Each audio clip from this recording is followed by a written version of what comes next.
Hey peeps, it's Tripl-L, and today I'm here to talk to you about Fairy Tail Chapter 492. We are doing this top moment style because it helps me organize the video. The title of this chapter was Elder Sister and Younger Sister, or Elder and Younger Sister. Overall, that theme carried throughout the chapter. I did think it was just referring to Mira Jane and Lisana, but as we saw, it referred to them, the sister pair, and Yukino and Serrano, or Angel, however you want to call her. Anyway, I'll tell you how I'm going to do this. I'm just going to say this video at the end, I am going to talk about Eileen a little bit, or maybe a lot. I don't know how much I'll talk about it. I'll talk about her psyche, because there's some interesting things happening in this chapter. And yeah, that'll be at the end after I go through the top moments. Overall, the top moments, I think, give me quite a bit to talk about. So sit back, relax, and let's just get down to it. My first top moment was Gajeel criticizing Zara. And this serves a purpose. One, it was funny. But two, it does allow everyone else in the guild to acknowledge the voice as friendly. So that was a pretty good, conclusion. That was a pretty good thing to have in there. I will say that first page had a really nice layout because it started off with all the characters kind of being suspicious, and then it ended with Gajeel criticizing, and the criticizing is what clued everyone in that this is okay. My next top moment was Levy's face when she hears Gajeel. Aww, I am so on that boat, you know, like any moment after this now is just really making me happy on like such a personal level. I'm so happy. This is gonna be great. Her face is just so nicely drawn. The expression is great. I like that panel so much. It was nice. I very much enjoyed it.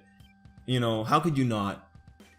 The next moment I really enjoyed was, okay, I enjoy it in conjunction with other moments, because at that moment I was very annoyed. It was when Mira was being attacked by the two girls with that sticky stuff, and they were just kind of messing with her. You know, I was really hoping that Mira could just like bitch slap them right in that same page, but you know, this was just a giant build up. The more annoyed I got, the bigger the payoff was later on. So already, right after that, the next moment that I really enjoyed was Mira's massive explosion, her counterattack, because that gave me a lot of hope. It told me, oh yeah, these girls, like, when I see something that's taking up half of the page, it's like, yeah, you know what, these girls aren't gonna live. Okay, from there, we get a weird transition over to Elfman's group, because I think we had the build up or the segue from Lisana asking if Elfman's okay. And the only thing that really comes out of the Elfman group is that Yukino and Angel finally see each other face to face. This is one thing I really enjoy about Fairy Tail, is the family aspect. Like, there's a lot of people who are related to each other. But now I'm really just wondering why.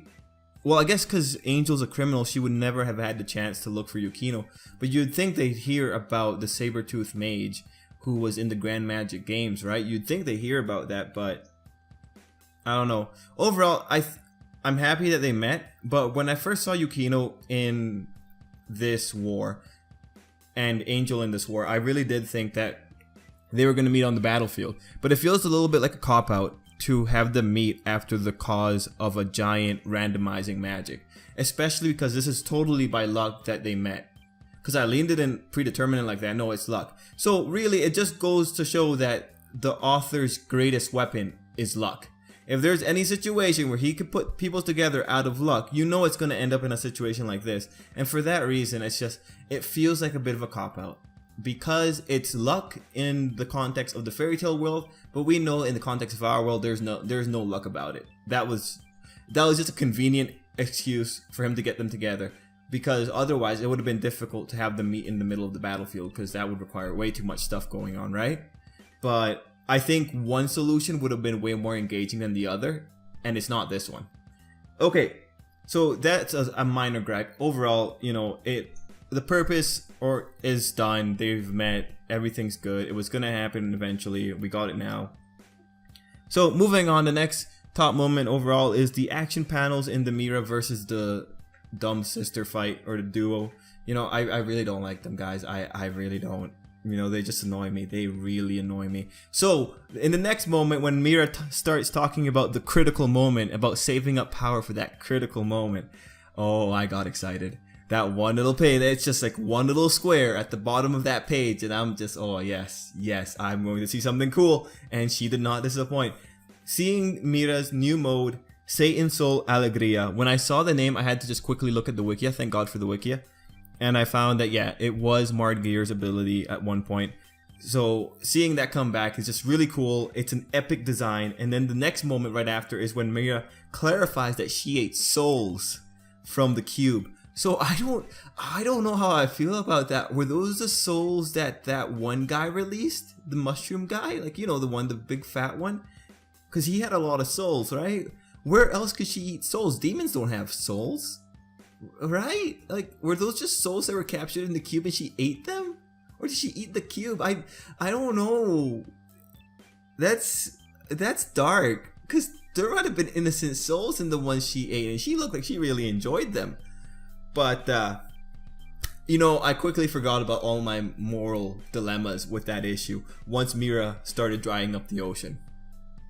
Because at that point I'm thinking, oh yeah, that's a Eileen level shit right there. I'm really excited now. I was just so, oh man, I was getting really excited. And then seeing Mira just mess them up. The massive face driver into the ground. That was, oh man, that was great. I was so happy, and seeing them just like kind of buried. They look so pathetic. I was so happy. Their faces of fear too. You know, I got so much satisfaction out of that. I know sometimes I can be really sadistic, but man, I did not like those two girls. I did not like them at all. So that was cool. And then the next moment was finding out that the girls were just swords with personalities. Now, see, look, I think I would have been more afraid had this idea of enchanting been presented earlier in Fairy Tail, because when Eileen comes around, like, I still don't understand what it means to enchant something. Yeah, I get the basic idea, like he's applying magical properties to some kind of element, but it's just, it came out of nowhere. It's just kind of like this really, it's not really well defined as a power, so it's just kind of like Eileen can pretty much do whatever she wants. So it makes sense she can enchant a personality onto a sword, but not only that, she actually gave them human form. Like, she gave them a magic body to go along with the personality. I just think if we had previous ideas of how fearsome it is to actually have an enchanted weapon in general, I think for a lot of people it would have made a bigger link to fear, because all this is just saying is, yeah, Eileen's strong. Well, we kind of already know that. Yeah, so Eileen can do anything pretty much. I mean, Urza can do anything. She can attack people when she can't even sense them, because she's Urza. So like, yeah, of course Eileen can give a sword sentience. Heck, I think a lot of other characters can, but so I didn't see what was the big deal with the sword thing, and I just think it's a missed opportunity, because it could have been a lot more scarier of a moment if we have had enemies who were enchanted weapons like this before, and we knew that they were dangerous. But that's, again, another minor gripe. This one just, there wasn't enough build up to feel fear for Eileen popping up at the end, because we already know that Eileen is super scary. Like, yeah. But with that moment of Eileen showing up at the end, and the whole thing with Eileen giving personalities to swords, that actually does show a little bit about Eileen's mentality, her psyche, what she thinks. Because here's the problem. Eileen abandoned Urza. She's not with Natsu's group. It's over at Mira Jane. So she like completely left. That's what we can tell right now. So she abandoned Urza, who she had a vested interest in just a little bit ago. Okay, that's one thing. Two, we've seen how she treats families when she turned the poor princess into a mouse and watched her dad grovel over it. So we've seen that she's got some kind of weird problem with familial love. And three, we know she was fond of the swords and that she gave them personalities. And again, the fondness is the important thing. So this is creating a really weird case where Eileen seems to want to give love to like daughter-like figures, because that's what I interpret her relationship with the two girls as. It's a very like loving relationship from what I can remember from their interactions. But then we have the issue of Eileen running away from Urza, and let's face it, Urza's was probably abandoned too. So, and then Eileen has that whole thing about loving a child. Can you love a child if she is a mouse? And you know, she's infuriated when the king can actually do that. So I really do think Eileen's got some messed up problems when it comes to Erza and abandonment. Like something about Erza, Eileen just couldn't handle, but she still had she still had a mother's love because she went out of the way to create personalities for two swords. So and they seem to be relatively close to her. So overall, Eileen's mentality is being established as a pretty tragic one. If just from like the little things we know, the worst case scenario is that she actually has some kind of fear of Erza. Like if Erza is a monster far beyond Eileen's kin, that's I you know what, I wouldn't be surprised because we've seen that Erza is a monster in a lot of regards. Like Erza is one of the people that could make the impossible possible. So if Eileen has some kind of deep-seated fear of Erza that led her to abandon Erza, or if she saw Erza as a monster, it led her to abandon her, but she still had the fondness of a mother in her, and she would have created these swords maybe out of loneliness, maybe out of guilt, maybe because she wanted something to replace the void that Erza left, you know, it makes a lot of sense. And again, the biggest issue is that she left Erza again. She's not pursuing the whole Erza thing, even though she was very concerned when she found out that Erza was pretty close to her. So overall, peeps, this is very interesting. I want to see what Eileen's going to do to Mira Jane, because this is a pretty interesting scenario. Mira Jane's pretty much screwed if Eileen decides to be hostile.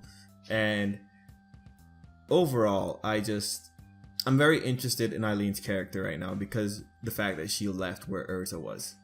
So anyway, peeps, that's pretty much it for me. Let me know what you think. I think I really enjoyed this chapter. You know what? I really enjoyed it because Mira Jane came through for me. She dominated. How could I not enjoy that? Get rid of the characters I don't like. And those characters, you know, overall, I did not like their personalities. I thought they were cocky. I thought they were arrogant. But them being swords with personalities does a lot for Eileen's character. So overall, I think I'll leave it there. I really like this chapter. And till next time, have a good day, peeps. Thanks for watching.